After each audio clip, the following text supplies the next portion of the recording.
엄마 돌아가시면 어차피 이 집 저희가 물려받게 되는 거잖아요. 그럴 거 그냥 지금 팔아서 상속한다 생각하시고 반반 나눠서 증여해 주세요. 엄마 이제 앞으로 나이 더 들면 아프고 병원 갈 일만 남는 건데 병수발 들어줄 자식 있어야 하잖아요. 우리가 그거 한다고요. 엄마한테 하나 남은 재산을 내놓으라니? 니들은 자식도 아니다. 엄마, 그럼 지금 우리랑 연 끊겠다는 거예요? 그놈의 집 끌어안고 있으면 뭐해요? 물려줄 유산 없다니 연 끊자고 나오는 게 자식이냐? 지금 부모 협박하냐? 내가 이놈의 집 저승까지 가져가면 가져갔지. 니들한테는 안 준다. 나는 오늘부로 자식 둘 없는 셈 치고 살 테니 니들도 그렇게 바라던 대로 나랑 연 끊고 살면 된다. 자식 아닌 것들한테 유산은 무슨 유산이야? 상속이고 증여고 다 말 같지 않은 소리 한 푼도 못 물려준다. 60대 중반 이경신 씨는 여중, 여고의 여자대학 가정학과 출신으로 참한 색시, 참한 며느리감으로 그 시절 어느 집에서라도 탐낼 만한 아가씨였습니다. 친정 부모 사는 형편도 괜찮았으니 평판 좋은 집으로 골라서 선보여 시집 보내려고 했는데 경신 씨는 부모가 반대하는 연애 결혼을 한 겁니다. 결혼식장에도 안 오겠다고 하시고 부모 자식 연 끊자고 하실 정도는 아니었지만 경신 씨는 지금도 경신 씨 결혼식장에서 미소 한 번 보이지 않으셨던 친정 부모님 얼굴을 기억하고 있습니다. 그렇게 탐탁찮아 하는 결혼을 했더라도 예쁘게 잘 사는 모습이라도 보여드렸더라면 언젠가는 경신 씨 부모님도 사위 인정하고 제대로 받아주셨을 텐데 그렇게 반대 무릅쓰고 결혼하고 얼마 되지 않아 경신 씨 남편은 사고로 일찍 세상을 떠나고 말았습니다. 결혼한 지 4년 만에 큰딸이 3살, 작은 아들은 돌도 지나기 전이었던 겁니다. 그 어린 두 자식만 남겨놓고 남편이 죽고 나니 경신 씨 친정에서는 결국 경신 씨를 집으로 불러들였고 친정에서 반대하던 결혼을 해놓고 결국 사별까지 하게 된 경신 씨는 본인이 잘못한 게 없단 걸 알면서도 친정 부모님 얼굴을 뵐 낯이 없었습니다. 하지만 애가 둘이나 있으니 친정으로 불러준 친정 부모님께 감사하게 여기며 경신 씨는 그렇게 친정에서 딸 아들 키우며 살게 됐던 겁니다. 친정에 얹혀 살면서 친정 부모가 애들도 봐주셨으니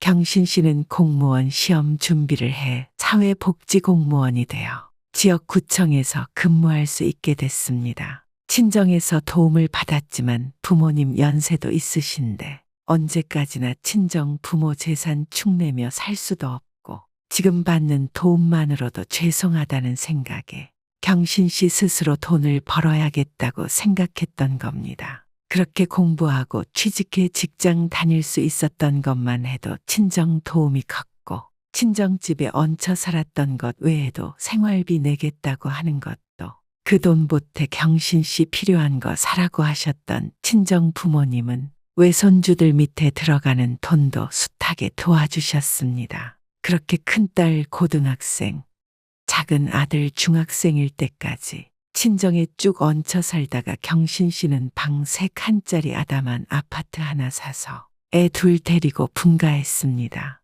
그리고 그렇게 경신 씨가 마련한 그 집에서 딸 아들 대학 보내고 시집장가 다 보냈던 겁니다. 딸 혼담이 오갈 즈음 친정아버지가 돌아가셨는데 그렇게 예뻐하던 손녀딸 시집 가는 거나 보고 가시지 싶은 마음에 경신 씨는 더 가슴이 아리고 슬펐습니다. 그런데 그 딸이 경신 씨 가슴을 더 찢어놓는 소리를 하는 겁니다.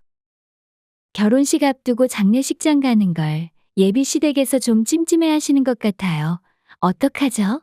요즘 세상에 그런 게 어디 있어. 그런 말도 안 되는 미신을. 다른 사람도 아니고 외할아버지가 돌아가셨는데 그것도 너 어릴 때 키워주신 외할아버지가 돌아가신 건데 어떻게 그렇게 말할 수가 있니? 그럼 그 사람이나 시댁에는 말하지 말고 그냥 저 혼자 갈게요. 그건 엄마가 좀 이해해 주세요.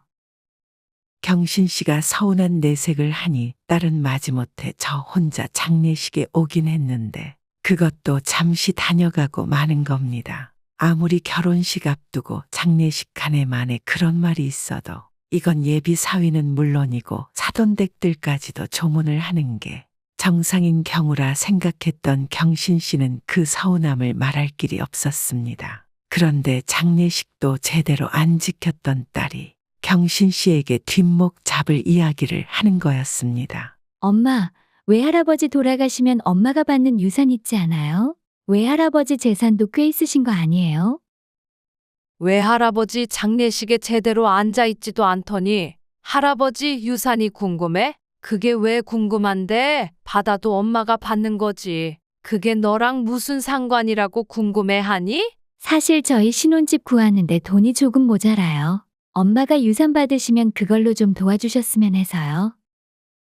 경신 씨는 정말이지 눈물이 날 정도로 서운했습니다. 저들이 이 나이까지 배골치 않고 풍족하게 살 수 있었던 게 다 경신 씨 친정 부모님 덕인데 돌아가신 외조부께 예를 표하기는커녕 유산부터 얘기하는 딸이 야속했죠. 경신 씨는 그렇게 해주고 싶지 않았지만 친정 엄마가 그래도 해줄 수 있을 때 해주라고 설득해 전세금 보태라고 목돈을 내놨던 겁니다. 그렇지만 경신 씨가 그 일로 딸에게 늘 서운한 마음을 갖고 살게 됐던 건 당연한 것일 겁니다. 아무리 자식 사랑 내리 사랑, 외사랑이라지만 지 외할아버지가 얼마나 귀하게 여기고 아껴주셨는지 그걸 다 아는 딸이 어쩜 저렇게 차갑고 냉정한지 무섭기까지 했습니다. 그런 일도 겪었던 경신 씨이기에 자식들한테 큰 기대하지 말자고 다짐을 하고 또 했을 겁니다. 그래도 몸이 아프거나 그러면 생각나는 건 자식밖에 없는 건 어쩔 수가 없는 일인가 봅니다. 얼마 전에 경신 씨가 마트에 다녀오다가 넓은 교차로에서 접촉사고를 냈는데 가벼운 사고였기에 뭐 많이 다치거나 그런 건 아니지만 교통사고 후유증이 무섭다고 하도 다들 겁들을 주니 경신 씨도 병원에서 하라는 검사는 다 받을 작정으로 입원을 했습니다. 막상 입원해서 환자복까지 입으니 멀쩡한 것 같았던 경신 씨는 온몸이 아픈 것 같기도 하고 자식들 생각이 나서 사고 나서 입원했다고 전화했는데 사고가 어떤 사고인지 말도 안 했고 뭐라고 자세한 얘기를 하기도 전에 지레 겁을 먹고 지들 요즘 살기 팍팍하고 힘들어 여유가 없다 소리를 하며 병원비 보태주기 어렵다고 하는 겁니다. 딸 아들 할 것 없이 둘 다 그러는 걸 들으니 경신 씨는 어이가 없었습니다. 누가 병원비 내달라고 부탁을 했나. 그저 사고 나서 입원했다고만 했는데 득달 같이 돈 없다 소리부터 하는 게 너무 서운하고 화가 났습니다. 얼마나 다쳤는지도 안 물어보고 돈 없다 소리부터 하는 게 너무나도 괘씸했습니다. 그러고는 둘 다 딱 한 번 잠깐 얼굴 비추러 다녀간 게 전부였습니다. 아니 뭐 어디 다친 것도 아닌데 괜히 쓸데없는 검사하라는 거 아니에요? 그러게 병원마다 과잉 진료 부추기는 것도 문제야 정말. 그래도 이만하시길 다행이네요.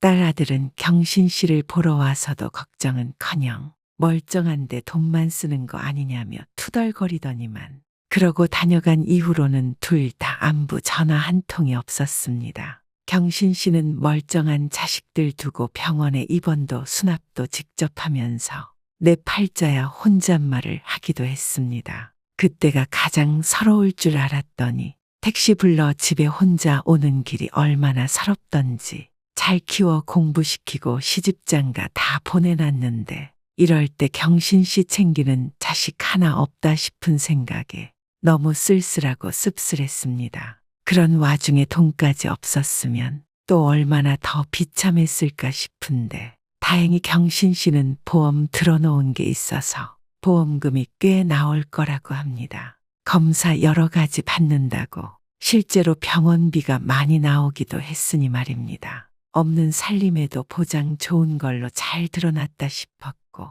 그 돈으로 병원비 카드 긁은 건 잘 해결할 수 있으니 감사한 일이다 생각하기로 했습니다. 얼마 후 딸이 모처럼 경신 씨를 찾아왔습니다. 그래도 입원했던 엄마 퇴원했다니 신경은 쓰였나 보다 싶었고 아들보다 딸이 마음 쓰는 게 그래도 더 섬세하구나 싶었습니다. 그런데 웬걸 딸은 다른 꿍꿍이가 있어서 온 거였던 겁니다. 하루 종일 경신 씨 옆에 붙어 앉아 뭐 마려운 강아지 마냥 그러고 있는 걸 보고 경신 씨가 눈치를 채고 먼저 말을 걸었습니다. 뭐 엄마한테 할 말이라도 있니? 하루 종일 무슨 할 말이 있는 것처럼 그러면서 말을 안 해. 할 말 있으면 얼른 해. 입이 안 떨어져서 그렇죠 뭐. 입이 안 떨어진다고 하는 걸 보니 돈 얘기인가 보네. 내가 하루 종일 이러고 있을 때부터 그렇지 싶다 했다. 집 전세 재계약일이 다가오는데 집주인이 갑자기 보증금을 훌쩍 올려달라고 하는 거예요. 그 큰 돈을 어디서 구해요? 엄마가 좀 도와주세요. 내가 그렇게 큰 돈이 어디 있니? 엄마가 무슨 현금 쌓아놓고 사는 사람도 아닌데 엄마한테 그런 소리 해봐도 무슨 소용이야. 엄마 그 보험금 나오는 거 있지 않아요? 병원비에 어차피 카드로 다 정산하고 퇴원했을 거잖아요. 그러니까 보험금 나오면 그거라도 보태주세요. 딸이 말하는 걸 듣고 있으니 경신 씨는 기도 안 차는 겁니다. 사고 난 애미 어디를 얼마나 다친 건지는 궁금해 하지도 않고 관심도 없던 딸이 엄마 병원비 얼마 나왔는지 그리고 또 보험금은 얼마나 받는지 그런 건 아주 귀신같이 알고 있다 싶어서 속이 보통 상하는 게 아니었습니다. 엄마 이번에 있는 동안 얼굴 한번 딱 비추고 관심도 없더니 보험금 얼마 나오는지는 그렇게 꿰고 앉아 있는 거냐? 그 보험금 나와도 넣어줄 돈은 없다. 그 돈 그대로 고스란히 병원비 메우는 데 써야 해. 어차피 카드는 이미 긁은 거고 정 안 되면 카드 긁은 거 할부를 더 늘려서 갚아도 돼요. 엄마가 하기 어려우면 제가 그렇게 할 수 있도록 해드릴게요.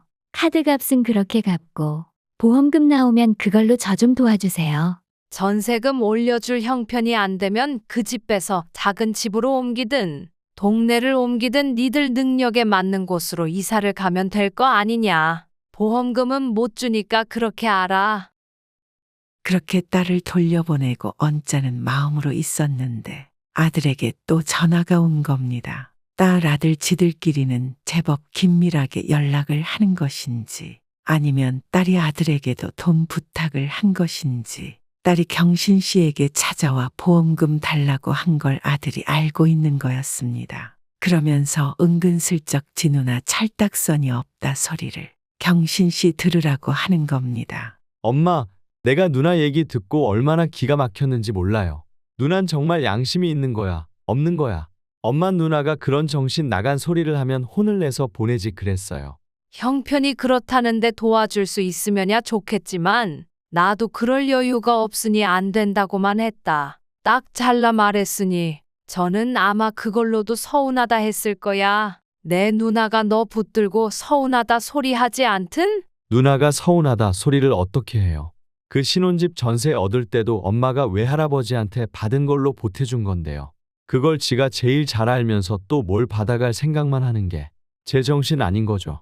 내가 다른 건 몰라도 그때 내 누나 그게 외할아버지 장례식장에도 얼굴 잠깐 비추고 말았던 게 그게 내가 두고두고 서운해 못 살겠어. 그래 놓고는 유산 얘기 하더란 말이다. 첫 딸은 살림미천이라더니 우리 누나는 살림미천은커녕 살림 거덜낼 생각만 하는 거 아니냔 말이야. 우리 엄마 속 정말 많이 상했겠어요. 아들이 그렇게 경신 씨 기분을 맞춰주고 제 누나 욕하며 경신 씨 기분을 풀어주려고 하는데 경신 씨는 그렇잖아도 딸 때문에 딱 속이 상하던 차에 아들이 그렇게 말을 해주니 가려운 곳 알아서 긁어주는 것 같고 기분이 좋았습니다. 게다가 아들이 하는 말이 구구절절 다 맞는 말이니 경신 씨는 더 위로가 되는 것 같았죠. 아들 말이 다 맞는 말이고 경신 씨도 그렇게 생각하지만 차마 입 밖에 내어 말하지 못했던 그것들을 아들이 알아서 끄집어내어 흉을 보고 욕을 해주고 했던 겁니다. 딸 앞에서는 차마 치사해서 꺼내지 못했고 누구 다른 사람들 앞에서는 딸 흉 드러내는 것이니 또 그게 부끄러워 꺼내지 못했던 말이었지 않습니까? 어디 가서도 할 수 없었던 그 말을 아들이 알아서 해주고 엄마 곁을 지켜주니 경신 씨는 속이 다 시원했습니다. 또 그렇게 엄마 마음 알아주는 아들이 기특하고 예쁘기만 했던 겁니다. 생각해보면 아들 말처럼 잘할 때도 경신 씨 딸은 늘 깍쟁이처럼 굴고 아들은 늘 실속 못 챙기고 지 누나한테 그렇게 치였던 것 같기도 한 겁니다. 그러니 아들한테 마음이 자꾸만 더 가는 것 같았습니다. 그렇게 통화를 한 이후로도 아들은 이전보다 부쩍 안부 전화를 자주 했습니다. 경신 씨 아들은 유기농 식자재 유통을 하면서 작은 가게도 하나 같이 운영하고 있었는데 인터넷으로 들어오는 주문 관리에 따로 가게까지 운영하니 늘 바빴습니다. 며느리도 같이 둘이서 일을 한다고 해도 지들 쉴 시간도 없이 바쁘게 일하고 있었기에 경신 씨는 아들 며느리 얼굴 보는 건 고사하고 이렇게 안부 전화조차 자주 받을 일이 잘 없었고 통화를 이렇게 길게 해본 적도 별로 없었습니다.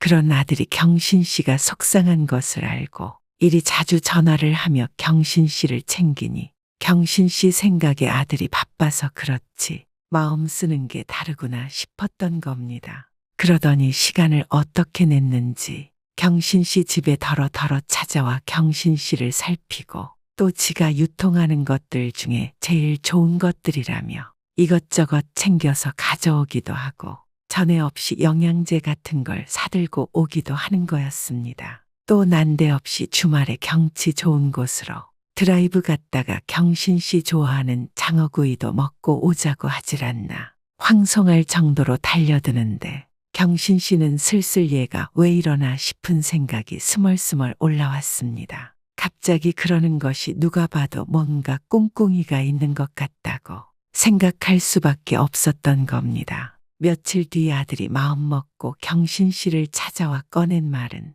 역시나 돈 얘기였습니다. 경신 씨는 터져나오는 한숨을 막을 길이 없었지만 아들놈은 그런 경신 씨 마음을 아는지 모르는지 지 할 말하기 바쁜 겁니다. 맨 처음 돈 필요하다고 돈 좀 해달라 그 소리 꺼내기까지가 어려웠지. 막상 그 소리를 꺼내놓고 나더니 그 뒤로는 아주 필사적으로 떠들기 시작하는 겁니다. 하긴 그건 딸도 똑같았습니다. 하루 종일 경신 씨 집에 눌러앉아 경신 씨는 졸졸 따라다니면서 뭔가 할 말이 있는 듯 했어도 돈 부탁하려니 입이 안 떨어진다고 했던 딸이 아니었던가 말입니다. 그러더니 보험까지 내놓으라고 했던 것 또한 딸이었죠.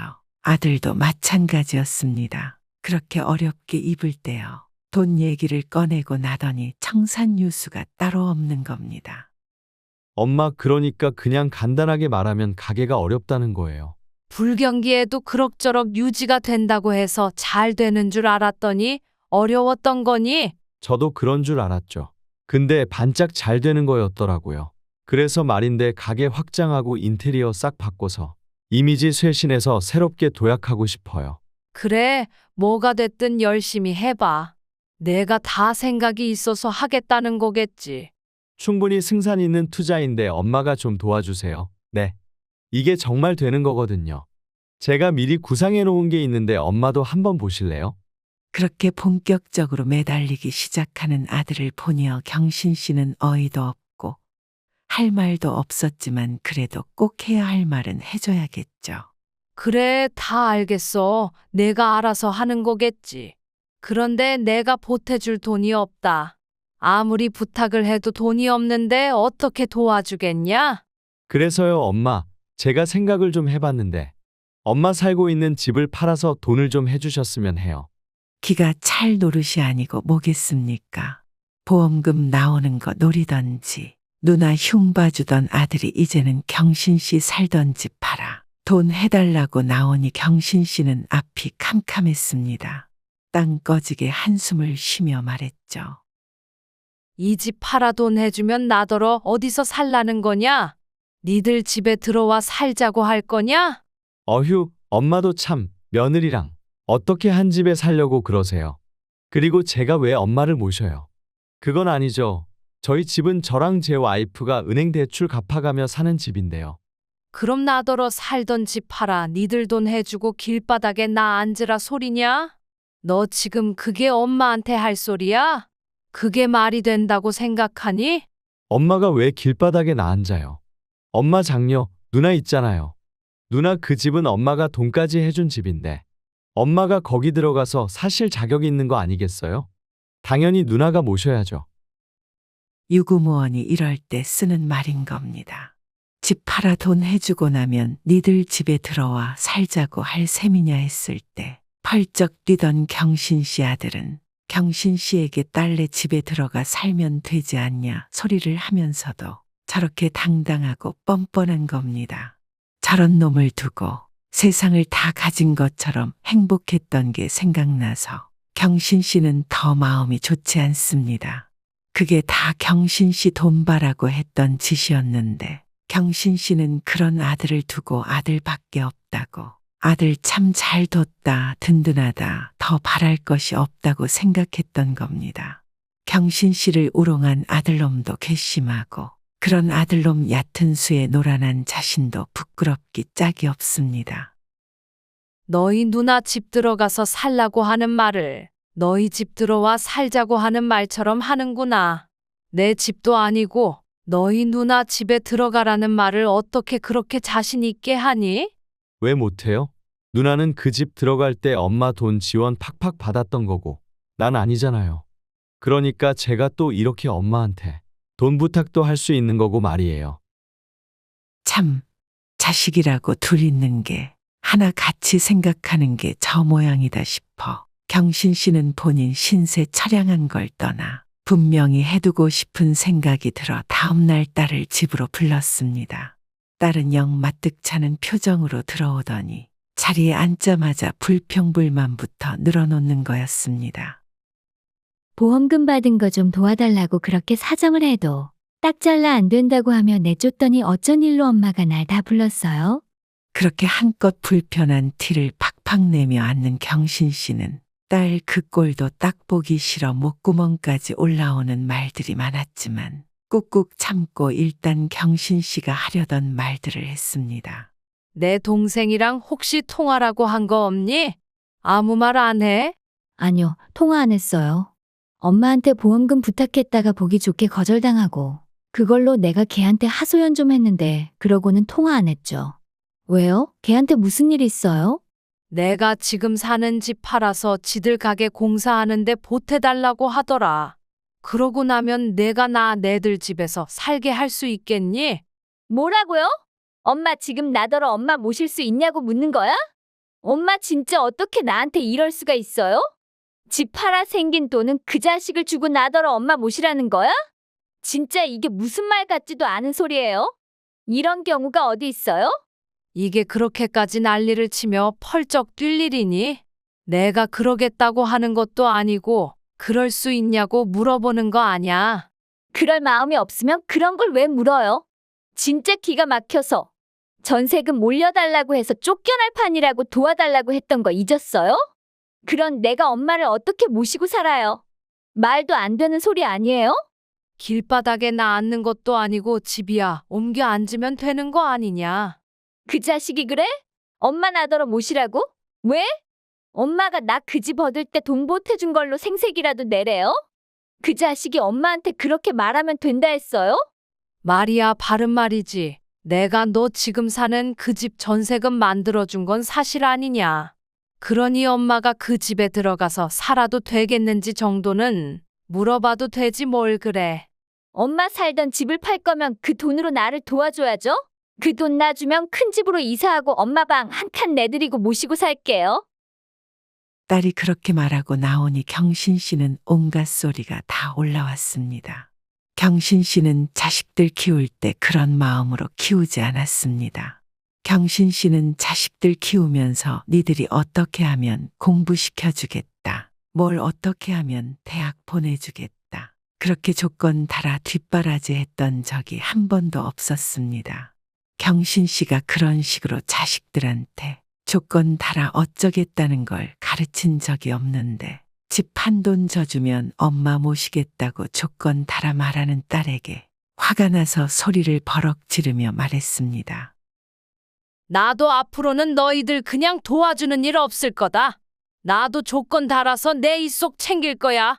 이 집 팔아 너 주면서 나 데리고 가란 말 할 일 없으니 걱정 말고 가거라. 경신 씨는 그렇게 화를 내며 딸을 쫓아내고 말았습니다. 그러고 나니 며칠 뒤 딸 아들 나란히 경신 씨를 찾아온 겁니다. 두 것들이 지들끼리 연통에 머리 맞대고 작전 회의라도 한 것인지, 그래서 무슨 대단한 결론이라도 낸 것인지 사뭇 비장한 분위기까지 풍기며 경신 씨 앞에 나란히 앉아 말을 꺼내는 거였습니다. 이것들이 무슨 꿍꿍이를 갖고 왔길래 분위기부터 요상하게 풍기는 것인가 싶었습니다. 엄마 돌아가시면 어차피 이 집 저희가 물려받게 되는 거잖아요. 그럴 거 그냥 지금 팔아서 상속한다 생각하시고 반반 나눠서 증여해 주세요. 요즘 그렇게들 많이 해요. 대신 그렇게 증여하시면 저희도 효도계약서 쓸게요. 보아하니 너희 둘이 벌써 머리 맞대고 입 다 맞춰서 온 것 같은데 내 누나가 아무 말 하지 않든? 이렇게 조건 붙여 어쩌겠다 소리 하지 말라고 내가 그렇게 호통을 쳐서 보냈는데 결국은 또 조건 붙여 이딴 소리나 하고 있는 거야. 엄마 이제 앞으로 나이 더 들면 아프고 병원 갈 일만 남는 건데 병수발 들어줄 자식이 있어야 하잖아요. 우리가 그거 한다고요. 서약서까지 쓸 테니 그 조건으로 증여해달라는 건데 뭘 그러세요. 엄마한테 유리하게 엄마 노후 보장해준다는 서약서 쓰는 거라니까요. 경신 씨는 이제 더 이상은 못 참게 되고 맙니다.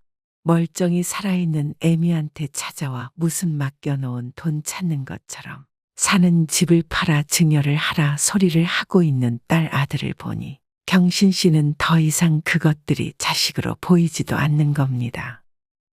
엄마한테 하나 남은 재산, 그것도 살고 있는 집을 팔아 미리 상속한다 생각하고 내놓으라니 멀쩡하게 살아있는 내 엄마 죽을 날 계산해서 병들고 아프면 병수발 들 걸 조건으로 내걸고 있냐? 경신 씨는 그 꼬락서니를 더 이상 두고 볼 수도 듣고 있을 수도 없었습니다. 너희 같은 것들은 자식도 아니다. 자식 아닌 것들한테 유산은 무슨 유산이야? 상속이고 증여고 다 말 같지 않은 소리 한 푼도 못 몰려준다. 엄마, 그럼 지금 우리랑 연 끊겠다는 거예요? 그놈의 집 끌어안고 있으면 뭐해요? 자식 하나 없이 혼자 늙어 죽을 거냐고요. 이젠 아주 대놓고 협박까지 하는 자식들이 아닙니까? 그러니 경신 씨도 자식들 다시 안 볼 작정으로 그동안 묵혀두었던 말들을 다 꺼내놓기로 했습니다. 경신 씨는 교통사고로 입원했다고 했을 때가 제일 먼저 생각났습니다. 어디를 얼마나 다쳤는지 한번 물어볼 생각도 안 하고 돈 없다 소리부터 하던 것들이 경신 씨 자식들이었습니다. 돈이 없어도 마음은 쓸 수 있는 것이지. 경신 씨가 언제 병원비 내달라고 한 것도 아닌데 병원비 없다 소리하며 얼굴 한번 삐죽 내밀고 퇴원하는 날 와보기는커녕 전화 한 통 안 하던 것들이 자식이냔 말입니다. 사는 거 바쁘다 소리도 경신 씨는 이제 신물이 납니다. 경신 씨도 지금 경신 씨 자식들 나이를 살아왔지 않습니까? 친정 부모 도움받았어도 남편 없이 혼자 몸으로 돈 벌어가며 자식들 키웠던 경신 씨였습니다. 경신 씨도 누구 못지않게 바쁘고 치열하게 살아봤던 사람입니다. 그래도 자식된 도리는 하고 살았던 경신 씨였습니다. 내 부모한테 할 도리 하는 게 당연하다 여기고 한 것이지만 그렇게 경신 씨가 부모한테 하는 것을 자식들도 보고 배울 거라 생각했던 있었던 것인데 자식들은 그런 경신 씨를 보고 배우는 것도 할 줄 모르는 것들인 겁니다. 부모한테 마음 쓸 줄 모르는 것들이 무엇을 잘하고 살겠단 말입니까? 경신 씨는 다 필요 없다는 생각만 들었습니다. 물려줄 유산 없다니 연끈 차고 나오는 게 자식이냐? 지금 부모 협박하냐? 다 필요 없다. 내가 이놈의 집 이고치고 저승까지 가져가면 가져갔지. 니들한테는 안 준다. 나는 오늘부로 자식 둘 없는 셈 치고 살 테니 니들도 그렇게 바라던 대로 나랑 연 끊고 살면 된다. 늙은 애미 아프고 병들었다 소리도 들을 일 없고 병원비 내라 소리도 병수발 들라는 소리 들을 일도 없으니 니들끼리 앞가림 잘하며 살아라. 엄마 정말 왜 이러세요? 우리도 속상해서 한 말이죠. 우리가 어떻게 엄마 모른 척하고 살아요. 그래요, 엄마. 일단 진정하시고 말씀 좀 들어보세요. 엄마가 이렇게까지 서운해하시는 줄은 몰랐죠. 제가 엄마 모실 테니까 저희 집으로 가세요. 네? 아니야, 누나, 내가 아들인데 그래도 내가 모셔야지. 엄마 저희 집으로 가세요. 제가 엄마 모실게요. 딸이라고 엄마 모시지 말란 법이 있어? 내가 장녀하냐? 내가 모실게. 이제 와서 경신 씨를 서로 모셔가겠다고 난리를 치는 딸 아들을 보니 경신 씨는 기가 차서 웃음이 절로 나왔습니다. 누가 니들이랑 살고 싶다고 하더냐? 나를 모른 척 할 수 없는 게 아니라 내가 줄 유산을 모른 척 할 수 없는 거겠지? 피곤하니 누워야겠다. 얼른 다 나가. 그렇게 자식들을 쫓아내고 경신 씨는 친정 부모님 장례를 치르고 남은 유산에 대해서 자식들에게 말하지 않기를 잘했다는 생각이 들었습니다. 친정 부모님께 받은 돈과 이 집 판 돈으로 자식들 모르는 곳으로 이사를 가야겠다고 생각이 들자마자 경신 씨는 벌떡 일어나 부동산부터 찾았습니다. 자식들을 경신 씨 손에서 내려놓고 나서야 경신 씨는 자식들에게 쓸데없는 미련을 가지고 있었다는 것을 깨달았습니다. 경신 씨는 남편과 사별한 후 친정 부모님께 죄책감을 갖고 살았던 것처럼 자식들이 아버지 없이 자라게 된 것도 은연중에 제 잘못이라고 생각하게 되었던 것 같았습니다. 자식들이 무슨 죄가 있어서 아버지 없이 자라게 되었는가. 그저 미안하게 생각하던 마음이 자식들에게 무슨 일만 생기면 다 자신의 잘못이라 생각하게 했던 건지도 모르겠습니다. 경신 씨는 그런 죄책감에 자식들의 이기적인 모습을 모른 채 하고 살았던 겁니다. 그렇지만 이제 자식들에 대한 기대를 버리고 평온하게 지낼 시간들을 생각하니 마음이 후련해졌습니다. 자식들한테 기댈 생각을 애당초 하지 않으려 안간힘을 쓰고 살았던 경신 씨였습니다. 바란 적도 없는 효도였지만 사람 구실을 하고 살아야 할 것인데 그조차도 되먹지 않은 자식들에게 경신 씨도 더 이상 희망을 갖지 않기로 한 겁니다. 기댈 곳 없는 자신이 초라하다 느껴지지도 않았습니다. 누구보다 건강하게 관리 잘하며 잘 늙어가야겠다고 다짐을 했습니다. 그러고 나니 경신 씨 스스로도 그 어느 때보다 새로운 힘이 솟아나는 걸 느낄 수가 있었습니다. 이 힘을 갖고 경신 씨는 자식들 없이도 잘 살아갈 수 있을 것만 같습니다. 혼자 택시 타고 태원의 집에 왔던 날 느꼈던 처량함은 이제 경신 씨 마음에서 다 사라지고 없는 것 같습니다.